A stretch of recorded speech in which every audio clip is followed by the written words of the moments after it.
Hi everyone, we are Group 2 consisting of TECK, Mary Jane, NURIN, AMALIN, ENGKU, YUCHEN and me, CHENG.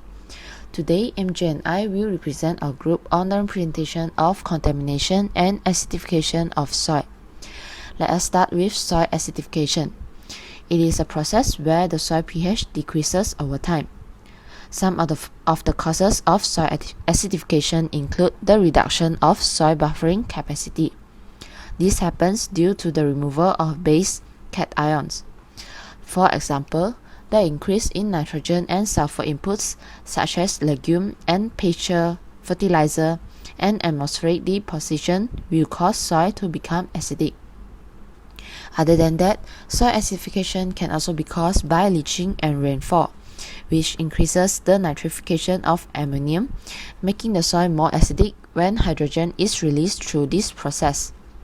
Lastly, acidic parent substance and the decomposition of organic matter can also cause soil acidification. Next, we move on to the effects of soil acidification. Soil acidification will cause serious harm to agriculture and forestry production and ecological environment. Acidification activates aluminium in the soil solid phase and releases it into soil solution, which poison crop roots and affects crop growth. Soil acidification will accelerate the loss of soil nutrients and reduce soil's fertility. Therefore, soil acidification will lead to crop reduction, agricultural product quality decline, and farmers' income decline. Soil acidification also aggravates the damage of heavy metal pollution. Soil acidification increases the activity of heavy metal in soil and increases the uptake of these harmful heavy metals by plants, and then seriously affect the quality of agricultural product. It can be seen that soil acidification has a great impact on plants. Lastly, I'll give some solution for soil acidification. There are two ways to reduce the acidity of the soil. First is to apply the lime on the soil. Normally, pellet form is a better choice since we can control the demand easily, but the operation time is lower. Calcium carbonate and magnesium carbonate are examples of lime, while this process is called neutralization. The increase of soil pH by applying limes helps to decrease toxicity of aluminium and manganese, which in turn increases microbial activities.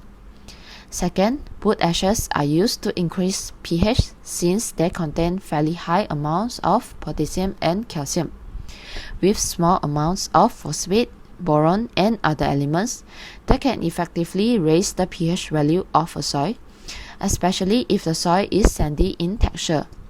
This method is, however, not as effective as the lime method. Next, water table should be managed to ensure it is above the pyrite and jarosite layer. This is because water will dissolve the acidic material in these two layers and decrease pH of the soil. Last but not least, apply drainage to ensure water can flow quickly to prevent iron sulfide layer beneath the soil being exposed. That will be all from me. Thank you, and I will pass the presentation to MJ. Now we move to the soil contaminant. Soil contaminants refer to any substance in the soil that exceed naturally occurring level and possess human health risks. The biggest risks for soil contaminant are in urban area and former industrial site. Presently, 300,000 hectares of United Kingdom land is thought to be contaminated by toxic elements such as lead and arsenic. Common contaminants in urban soil include pesticide, petroleum products, radon, asbestos, lead, chromated copper, arsenic, and creosote. Next is the causes. Soil contamination resulting from accidental spills and leaks, foundry activities and manufacturing processes, mining, construction, agricultural, transportation, chemical waste dumping, the storage of waste in landfills, and cracked paint chips. The impact of soil contamination can cause loss of soil and natural nutrient present, causing subsequent crop yield declines, altering biodiversity, reducing soil organic matter and soil capacity that act as a filter. Ingested soil increase human and animal health risk through accumulation in the food chain and triggering skin diseases by irritation, allergies, and potential cancer via dermal exposure. And lastly, we will go through solutions and innovation. Solution of soil contamination includes providing information to the public suggesting that contaminated soil should not be used for production. Outflows of floodwater from paddy rice cultivation after applying fertilizers and pesticides should be minimized to avoid off-site effect. Innovation involves phytoremediation, which is cost-effective and environmentally friendly approach for the remediation of mercury-contaminated soil.